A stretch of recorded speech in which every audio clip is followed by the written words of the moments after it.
Épître de Jacques, chapitre 2. Mes frères, que votre foi en notre glorieux Seigneur Jésus-Christ soit exempte de toute acception de personne. Supposez en effet qu'il entre dans votre assemblée un homme avec un anneau d'or et un habit magnifique, et qu'il y entre aussi un pauvre misérablement vêtu.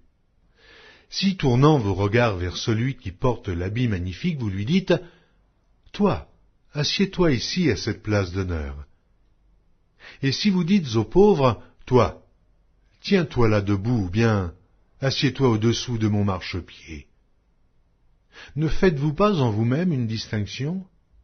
Et ne jugez-vous pas sous l'inspiration de pensées mauvaises? Écoutez, mes frères bien-aimés. Dieu n'a-t-il pas choisi les pauvres aux yeux du monde pour qu'ils soient riches en la foi et héritiers du royaume qu'il a promis à ceux qui l'aiment?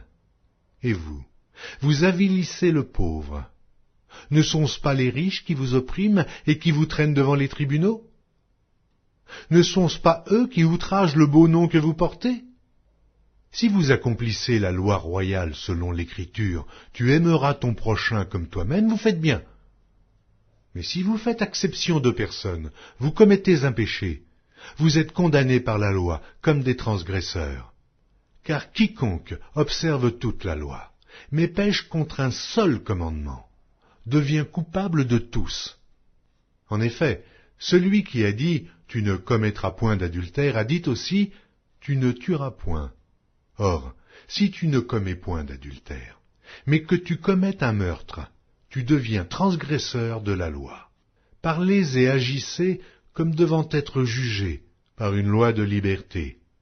Car le jugement est sans miséricorde pour qui n'a pas fait miséricorde. La miséricorde triomphe du jugement. Mon frère, que sert-il à quelqu'un de dire qu'il a la foi s'il n'a pas les œuvres? La foi peut-elle le sauver?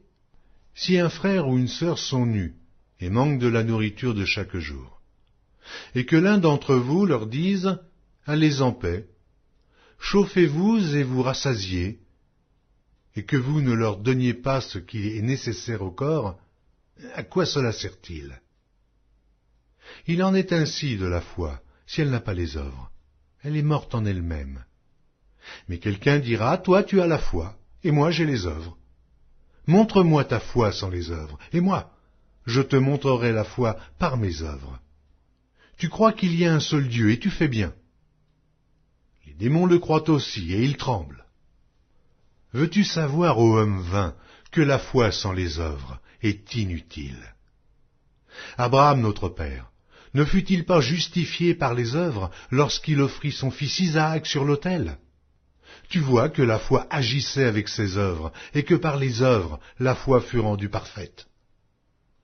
Ainsi s'accomplit ce que dit l'Écriture.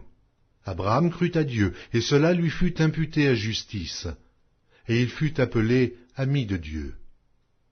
Vous voyez que l'homme est justifié par les œuvres, et non par la foi seulement. Rahab, la prostituée, ne fut-elle pas également justifiée par les œuvres lorsqu'elle reçut les messagers et qu'elle les fit partir par un autre chemin?